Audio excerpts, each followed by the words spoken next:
Hi, everyone. So in the last decade, the movement towards CI/CD has been transformational for getting value out to customers quickly.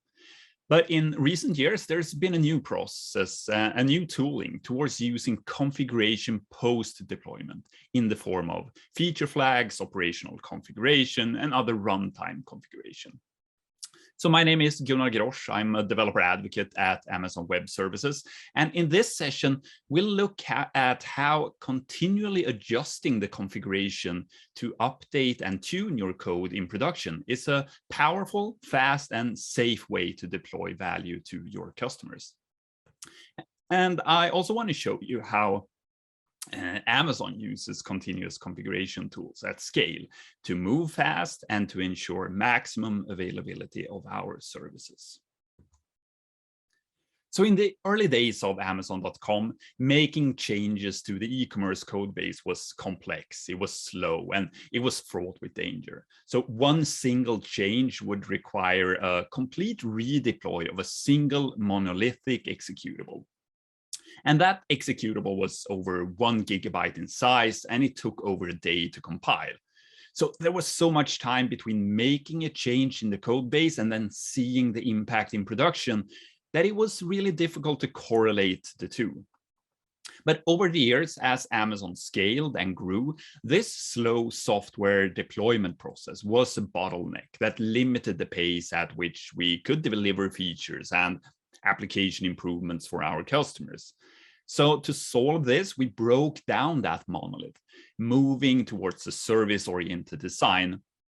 And this empowered the teams to ship features faster and more frequently, and also to reduce the blast radius of changes to individual services. So with this shift of ownership came the need for individual teams to manage the deployment and the operation of their services, resulting in the creation of many streamlined processes and procedures, similar to the CI/CD pipelines we use today. So to start things off, let's just have a look at CI/CD.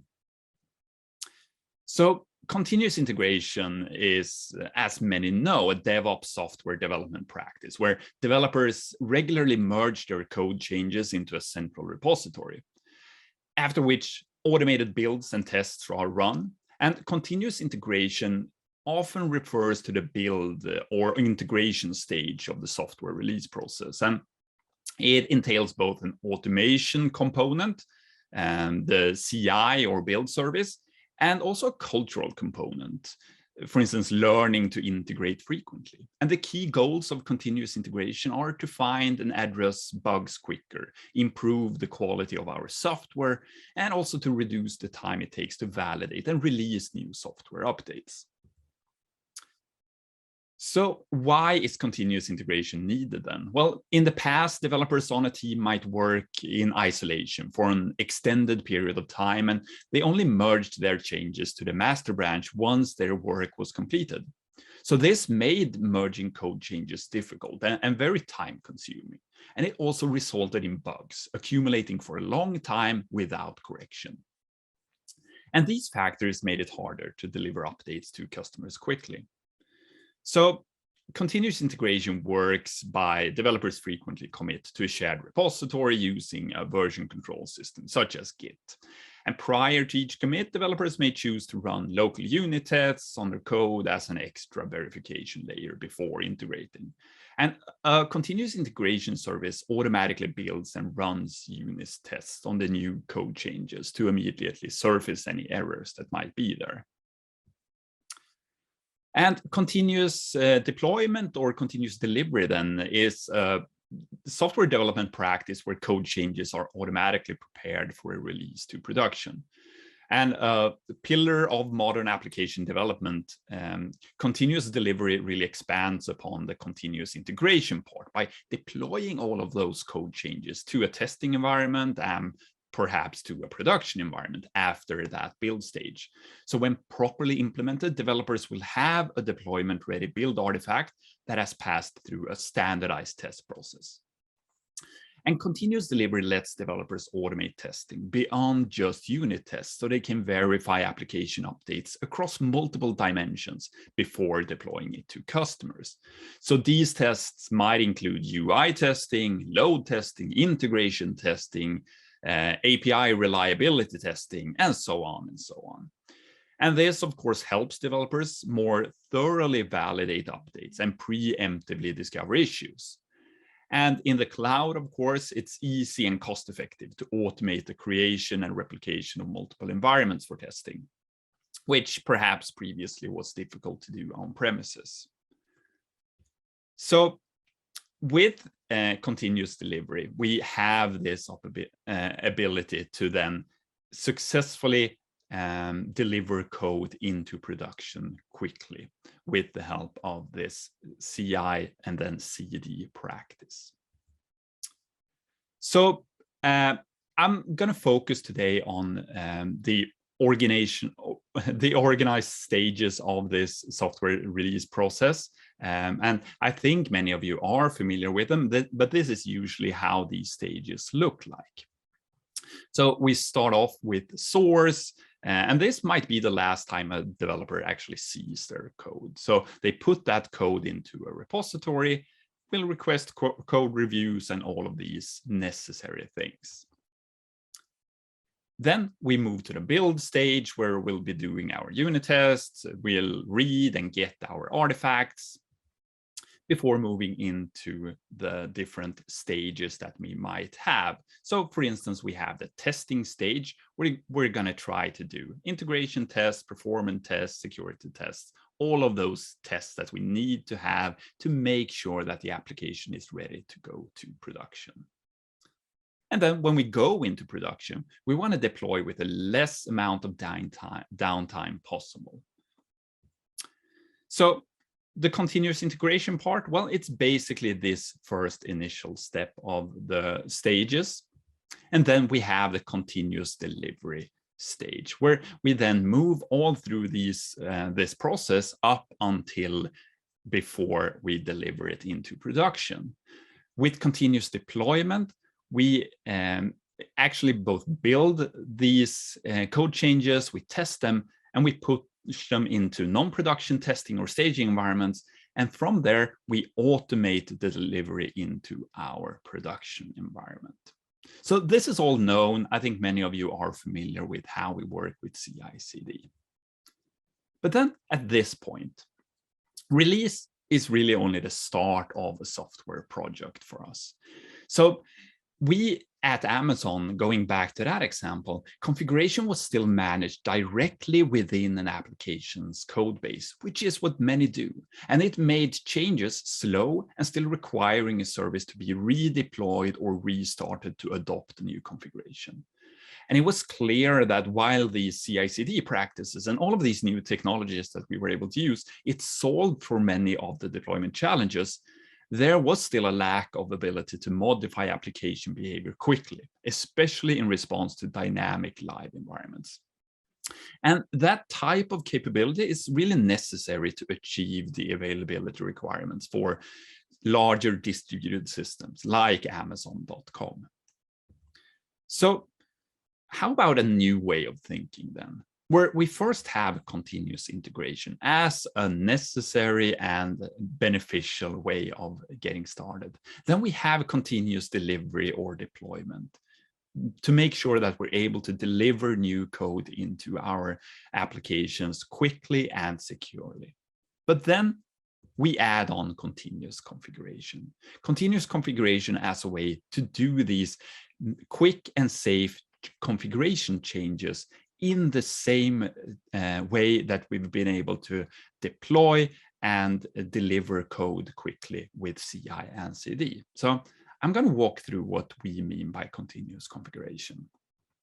So continuous configuration, it enables our software teams to have these column dials and switches that allow them to change the runtime behavior of applications.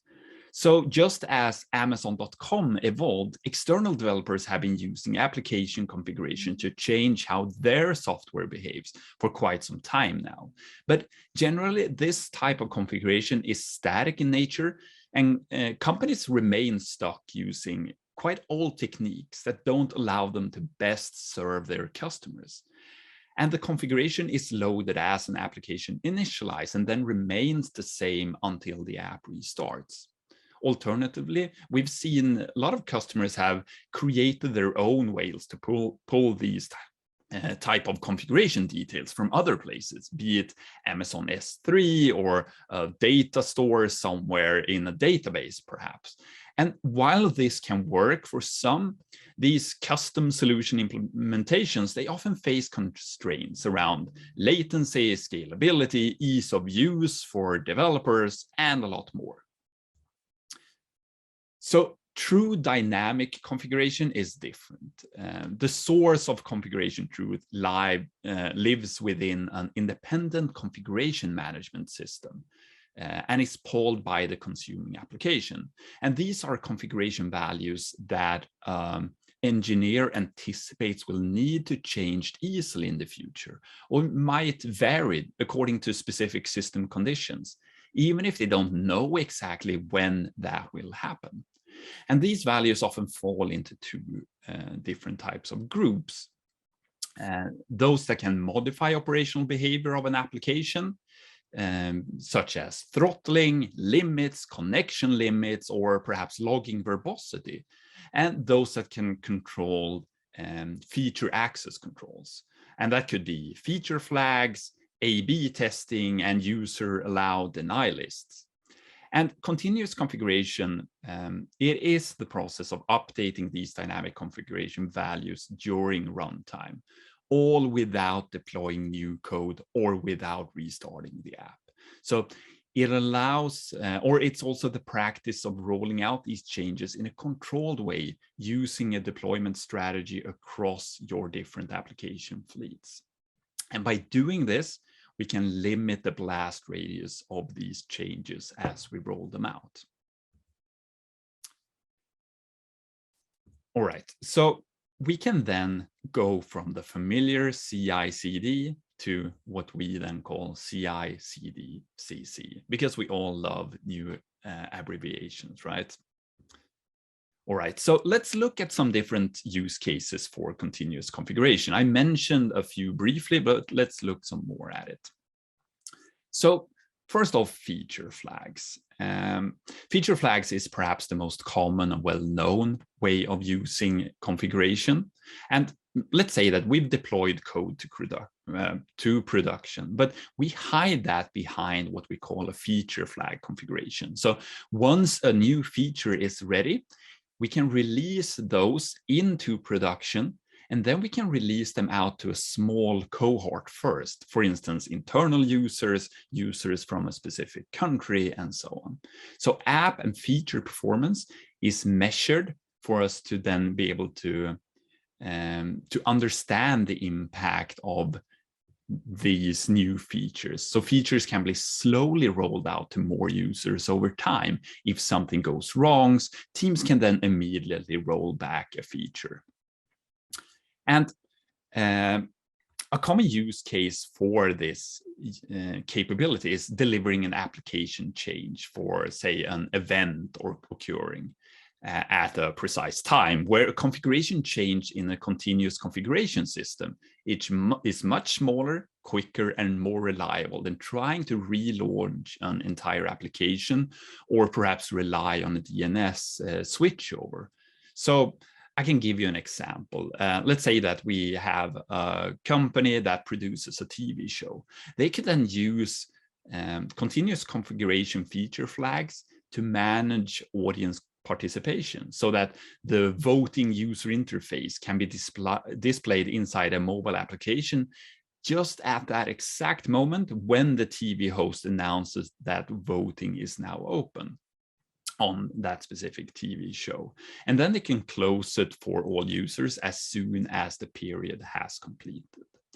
And one very important thing is that when rolling out these new features using features flags, we can easily roll back a feature if something goes wrong.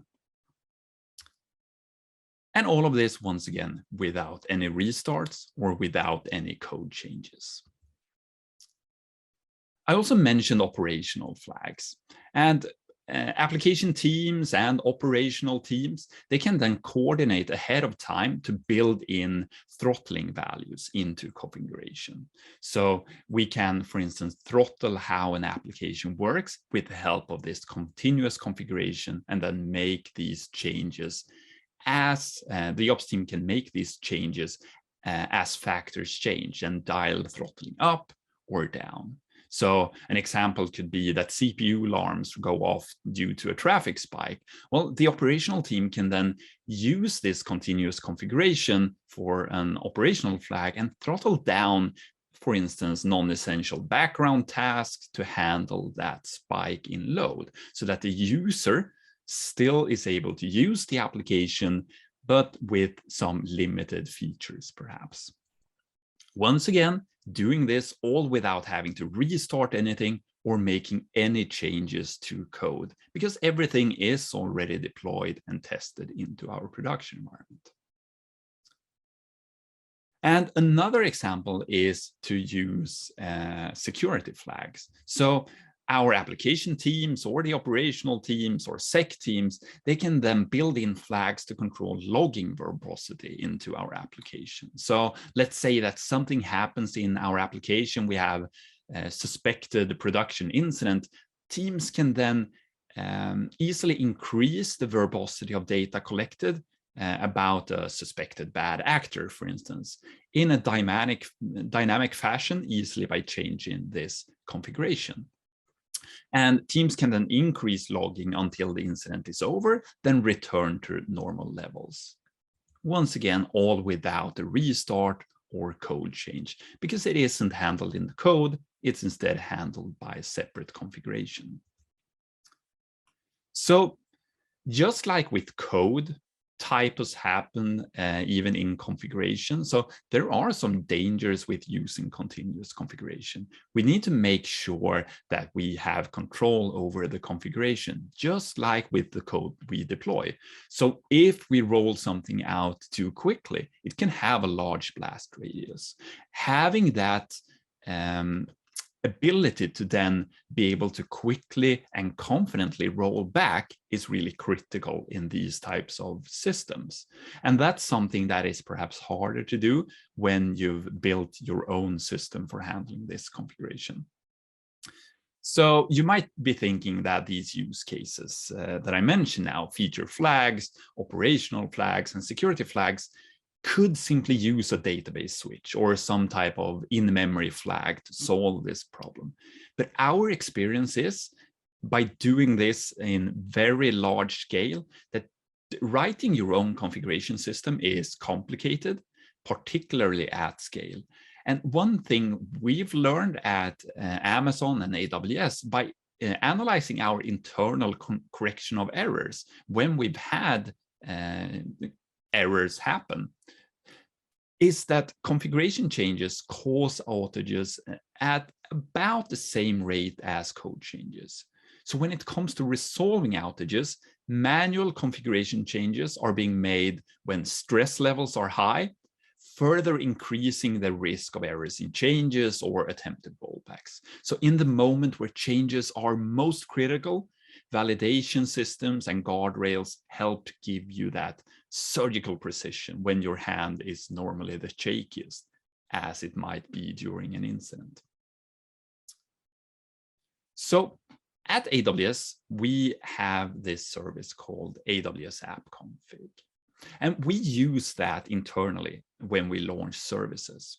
So when a new service is in development, it will often be in production before it's released out to our customers. And internal users, some partners perhaps might be granted access to provide feedback or product launch materials. And we add these users via using an allow list managed by continuous configuration system using AWS App Config. So when that new service or feature is launched, say it might be during an announcement at AWS re:Invent, we then change that configuration so the service is available to all accounts and not just to those on the allow list. And as new features enter preview, it's a lot easier for us to manage a single production deployment using an allow list for beta users or preview users compared to managing a separate stable beta build for the application and having that concurrently run. So AWS App Config, as I mentioned, we use that internally. It was launched publicly to our customers in 2019, but internally at AWS, we've been using it since 2016. And right now, in all of Amazon, it's used by over 4,000 teams to be able to do configuration in their applications. And configuration, by doing that, using app config for continuous configuration, we can then update configuration in a safe and quick manner. And this is really one of the keys that makes it possible for AWS and for Amazon to make these updates at scales. And this is really a core for us to be able to allow for CI, CD, and then finally CC. So one very important part of AWS App Config is what we call validators. And it allows any syntactic or semantic check to be made before the configuration is deployed. So it allows us to prevent errors in configuration. Because a small configuration change could potentially cause a massive outage. And many of the configuration changes, they are of course made when stress levels are high, as I mentioned before. And we have a lot of different teams and roles doing configuration changes. So having this validator in place, meaning that we can allow product managers, junior engineers, and so on, do these changes and feel confident that they'll be able to make changes in a safe manner. So using this is a way to prevent errors in configuration. And then another important part is the blast radius. And we often talk about blast radius in terms of impact. So using AWS App Config, we can have monitoring and auto rollback. And it allows us to then monitor each configuration change. And then if an alarm is triggered, we can roll back that configuration change. And by doing so, we can limit the blast radius of any configuration change. Because when we do a small configuration change, it could potentially have a big impact. And just like with everything else we release, we use monitoring. So when you release something using your delivery pipelines, you often monitor those code deploys to make sure that it actually works after deployment. And we're using the same type of process for delivering configuration. And it might be that we need to roll back something immediately, depending on the change. And having that safe way of doing it automatically means that we are much more confident in doing configuration changes. So I mentioned a few different use cases that we have for continuous configuration. And well, those apply for AWS App Config, of course. We see a lot of customers using it, and we use it ourselves internally for allow lists or block lists. We can use it for private APIs, for instance, configuring those. We can have them for resources that change regularly instead of having that in, say, an environment variable or stored in a database. It could be used inside this continuous configuration instead. We use it a lot for A/B testing to roll out changes to test how they actually work, and then either continue rolling out or rolling back if needed. And it's quite common to use it as a way of promoting configuration, going from our development environments through the different stages that we have in our delivery pipeline, and then finally into production. And I mentioned examples of how to use it to control the verbosity of logging, which is a common use case to set those values inside this type of configuration change and then safely roll it out. And of course, feature flags. It's perhaps one of the most common use cases that we see. Companies are delivering new features in their applications and want to roll them out, use it in a safe way by enabling, disabling feature flags. All right, so that was a lot of information around continuous configuration, what it is, and a brief look at what AWS App Config is. So I want to show you how this actually works as well. So I'm going to run through a few simple demos using AWS App Config. So switching over to my AWS config, and this is the AWS App Config view in the console. What we see straight away is our applications, the ones that I've created in App Config. And an application, well, it could, for instance, be the same as an application, of course. It could be a specific service. It could be a specific part of a system. But we create these, and based on that application, we can then create configurations. We can create how we want to roll this out and so on. So I have 4 different examples here right now. I first off want to also show you what's called the deployment strategies.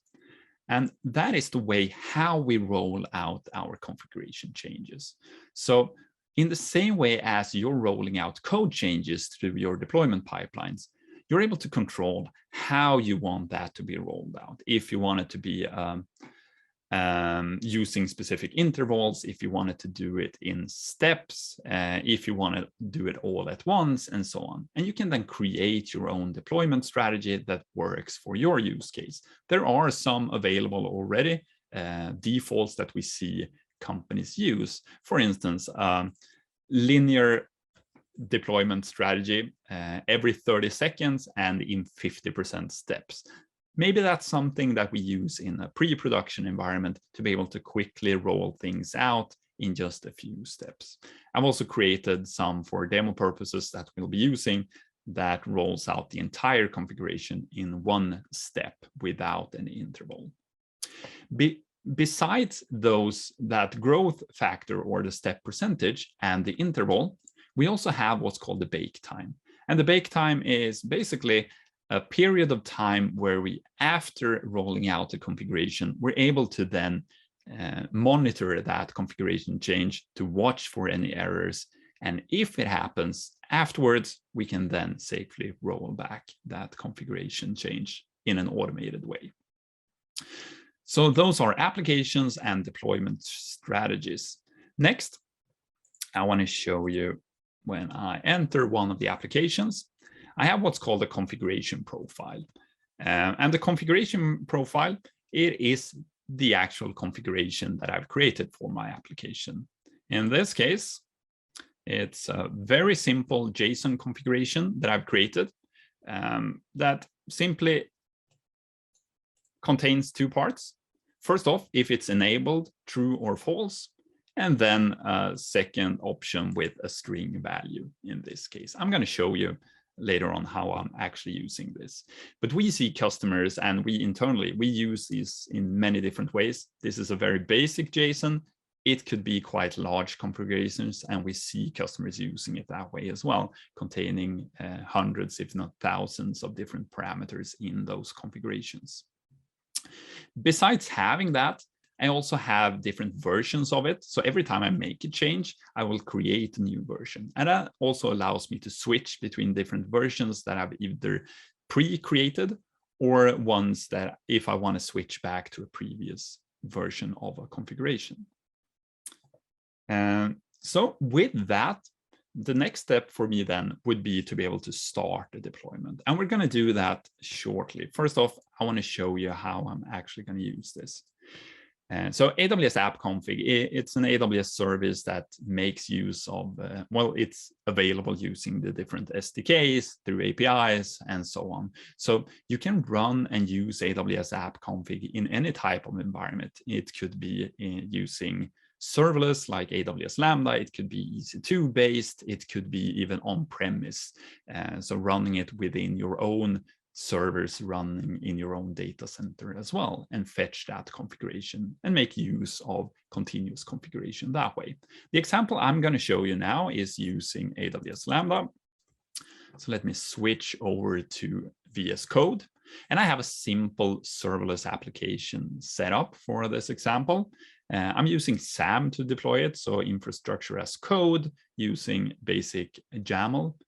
And If any of you notice that there is a .js file here, sorry about that. This demo contains both parts, but I'm going to show you the Python one, so don't worry.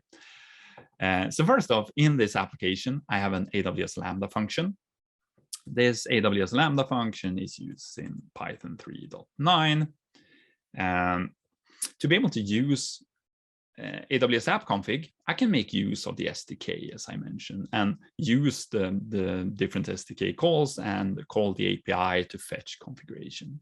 For specific use with AWS Lambda, the app config team has created what's called a Lambda extension, which is an AWS Lambda layer that anyone can use that then makes it even easier to actually use app config. So I'm adding that layer onto my Lambda function. Then, of course, I need to set some policies to be able to actually fetch that configuration. We're using IAM, all of the different policies apply, so we can restrict what applications have access to this configuration, of course. For my Lambda function, I'm setting a couple of environment variables, and these, in this case, just point to what I have in app config.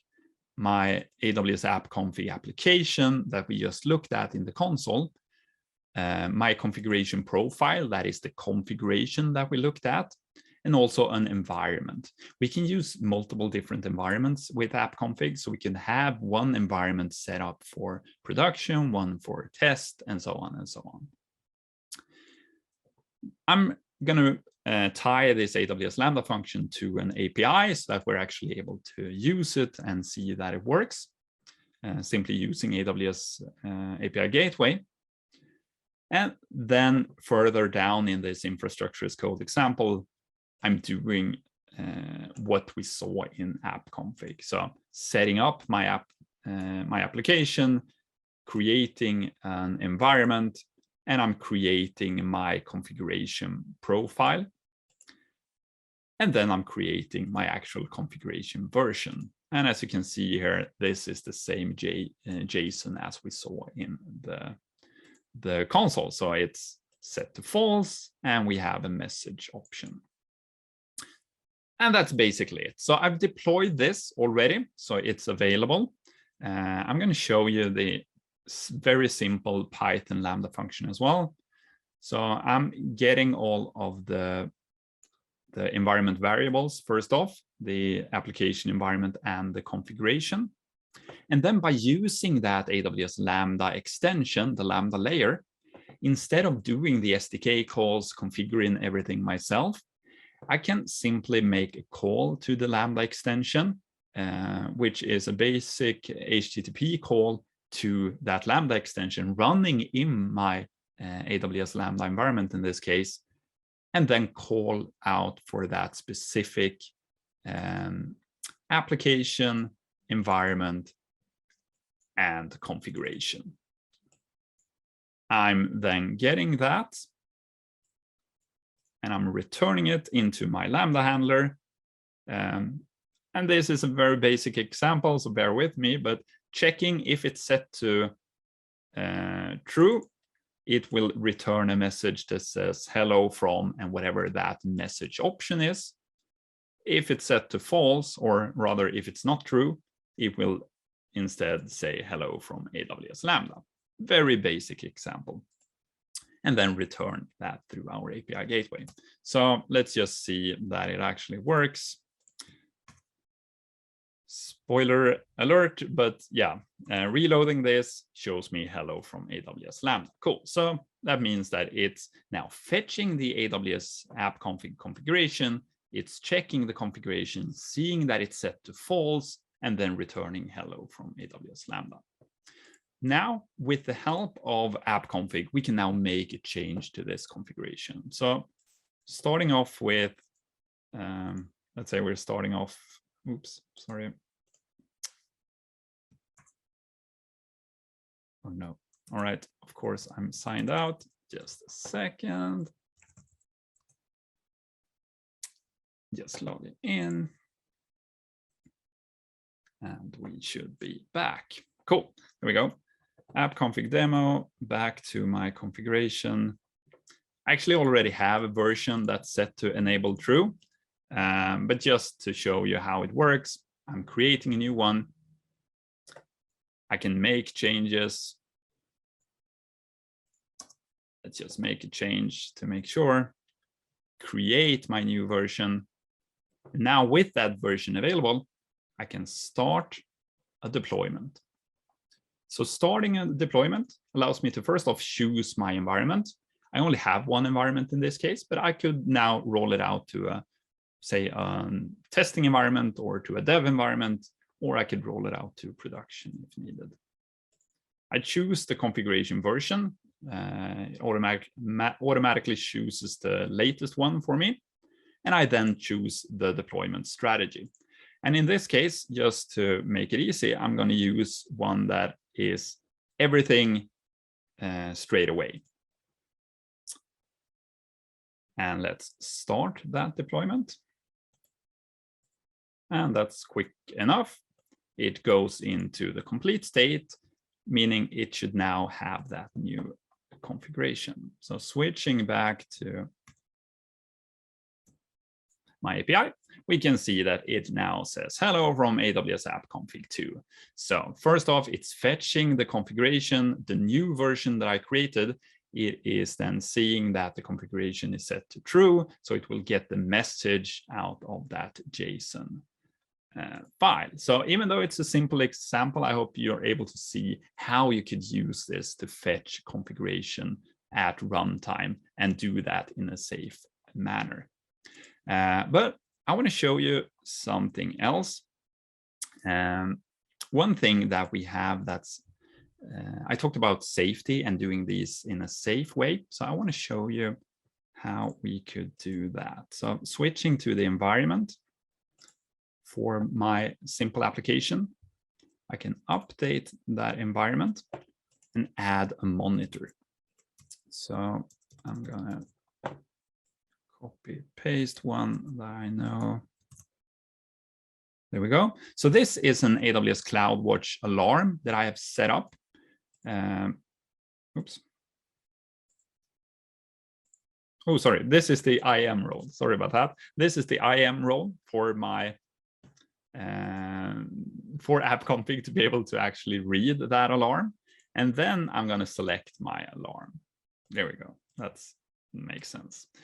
I'm adding one alarm. This could potentially, of course, be multiple alarms that we set up. In a production environment, we might want to check that it continues to reply. We might have canaries watching my application to make sure that it still works.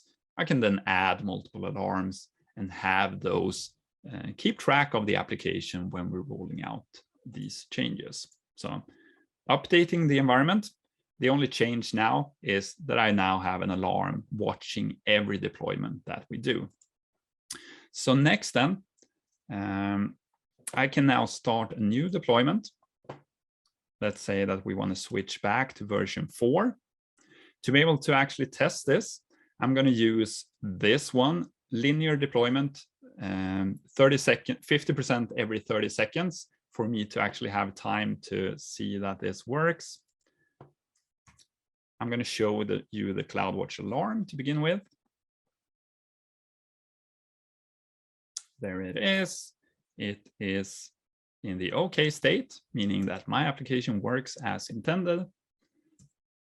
And to actually show how this could work if an alarm sets off, I'm going to use the AWS CLI to basically set my alarm into the alarm state using AWS CloudWatch set alarm state and set the state value to alarm. So a bit of a demo cheat to be able to test this out. All right, so with that set, I haven't done it yet. We can now start my deployment and have the alarm monitor it. Deployment started. It's deploying. Since this is 50% every 30 seconds, we're still seeing this deployed version. But now let's then set the alarm state. There we go. Checking. Yes, checking CloudWatch. We can see that it's in the alarm state. And then checking app config, we can see that deployment was stopped due to CloudWatch alarm. Because we have an alarm monitoring my configuration, it will then automatically stop and do the rollback. So it's switching back to whatever version we had before. I think it was version 5 in this case. So in the list of my deployments, we can see that this one wasn't complete. It instead rolled back. And now my application is still on that new version. So those were two different examples of how we can use AWS App Config to do these types of configuration changes. And what I showed is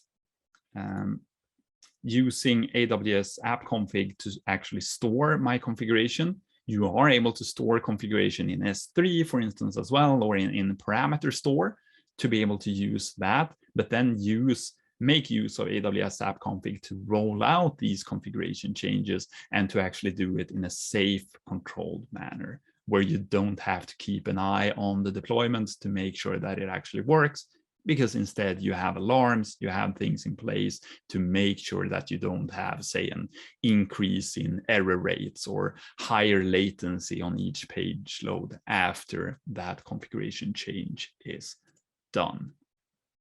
Quick example with a very basic AWS Lambda function, but hopefully you'll be able to understand how you could make use of this into your application. So with that, I want to just look forward a bit. So in much this way that CI/CD reduced the fear of deployment, continuous configuration then allows us to reduce the fear of changing configuration in production. And by exercising this capability regularly, the continuous part, we build confidence and can start to enable automation of it. And with AWS App Config as an example, we can build in this automation. So we have our CloudWatch alarms in place. We can then make sure that the application works as expected after these configuration changes. And I think this is really where continuous configuration starts to change the way we can operate applications. By making it easier and safer to change configuration, we are basically democratizing configuration. So a real benefit of continuous configuration systems is that we can provide these protective guardrails to enable a broader set of product stakeholders to self-serve changes in application behavior. I mentioned junior engineers before, but it could be a product manager that wants to add a specific customer to beta service access, or a UX designer that wants to modify an A/B tests experimental cohort split, for instance. And democratizing this ownership helps to remove any operational engineers as a bottleneck for all of the changes to a production application. So if you want to learn more about this, I have links to both app config, so you can read more about that, the app config documentation. Our CTO, Werner Vogels, wrote a great blog post on continuous configuration at Amazon, which is well worth a read. And for Pythonistas out there, there is something called the AWS App Config Python help, which makes it easier to use app config in Python applications. I'm going to share all of these links, of course, in the Slack channel as well. And that brings me to the end of this session, where we've looked at how continually adjusting the configuration to update and tune your code in production is a powerful, fast, and safe way to deploy value to customers. So happy to connect with all of you. Do reach out on Twitter at Gunnar Grosch, as shown on screen, or connect with me on LinkedIn as well. And thank you all for watching.